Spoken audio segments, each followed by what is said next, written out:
বলি, আমার কাছে খুব বিস্ময়কর লেগেছে। দুদু ভাইকে আমি অনেক উপরের দিকে এইভাবে তাকাই, মানে উনি একজন ছাত্র নেতা ছিলেন, তারপরে উনি বিএনপি ভাইস চেয়ারম্যান। কোন জায়গাটা ওনার বক্তব্যের সাথে আপনি হস্তক্ষেপ করেন তাহলে কিন্তু আমি উঠে চলে যাব। না ঠিক আছে, বলেন আপনি। হ্যাঁ, তো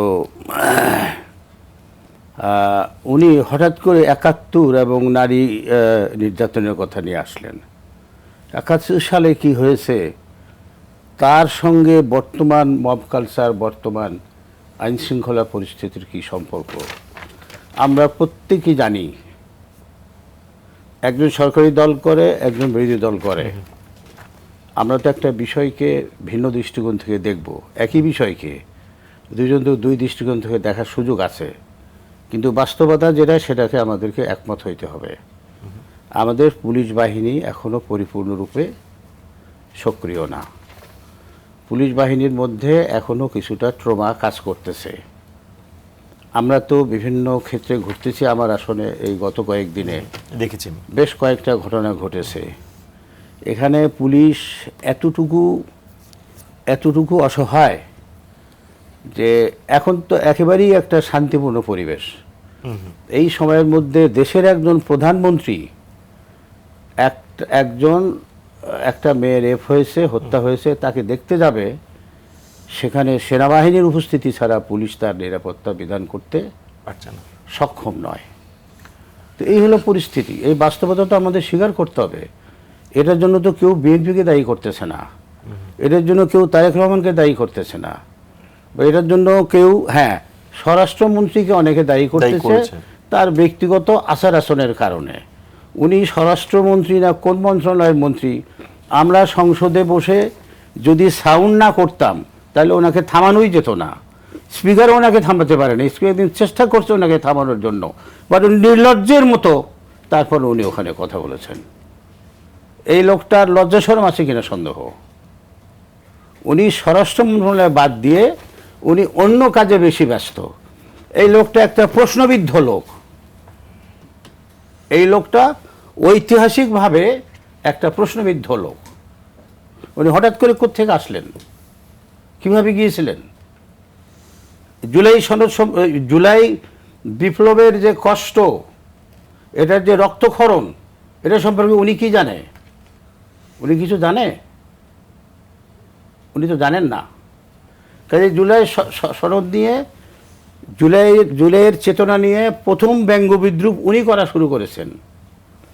বিএনপি সংস্কার করবে, পরে করবে, কোনো সন্দেহ নাই বা কোনো সমস্যা নাই, কিন্তু তার জন্য তো জুলাইয়ের চেতনাকে ব্যঙ্গ করার দরকার পড়ে না।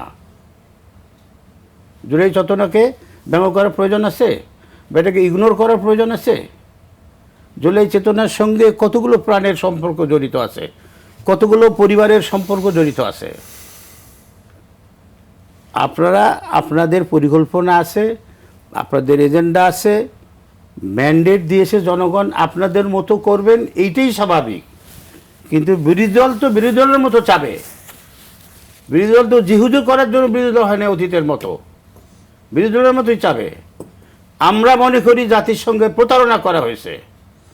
জুলাই সনদকে এই ব্রুট মেজরিটির সুযোগ নিয়ে জুলাই সনদ প্রসঙ্গে জাতির সঙ্গে প্রতারণা করা হয়েছে।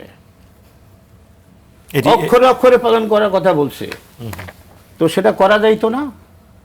এই সময়ের মধ্যেও তো বিল উপস্থাপন করা যাইতো না? আমি তো জুলাই সনদের কথা বাদ দেন, আমি কিন্তু যখন কথা বলেছি আমি জুলাই সনদের রেফারেন্স দিয়ে বলি। আমি বলেছি ৩১ দফার প্রথম দফা আছে সংবিধান সংস্কার। সংবিধান সংস্কার না করে এই ফ্যাসিবাদী শাসনের হাত থেকে এই দেশকে মুক্ত করার কোনো সুযোগ আছে? পারিবারিক শাসন থেকে এই দেশকে মুক্ত করার কোনো সুযোগ আছে? এই ১বিংশ শতাব্দীতে এসে পারিবারিক শাসনের কবলে এই দেশ আর কত বছর থাকবে? এই জন্য কি স্বাধীনতা যুদ্ধ হয়েছিল? এই জন্য কি জুলাই ২৪ হলো? এই জন্য তো জুলাই ২৪ হয় নাই। আমরা এখনো পিছনের ইতিহাস নিয়ে যাই। পিছনের ইতিহাসের সঙ্গে বর্তমান জেনারেশনের কি সম্পর্ক? যখন জামাতের সঙ্গে বিএনপি রাজনীতি করছে তখন জামাত ধর্ষণ করে নাই, এখন জামাত ধর্ষণ করে। টকশোতে আসলে এই ধর্ষণ ৭১ এগুলো শুনতে ভালো লাগে না। কতদিন এই দেশের মানুষ শুনবে এগুলো? দুদু ভাই একটু যদি বলেন। রাজনীতিতে যখন কোনো এজেন্ডা থাকে না, যখন যে বলা থাকে না, ওই সময় ধর্ষণ নিয়ে আসে, ৭১ নিয়ে আসে। বিএনপিতে যে সব লোক এই ক্ষমতার অংশ পায় নাই, তারা এখন জামাতকে সমানে গালি দিচ্ছে। আমি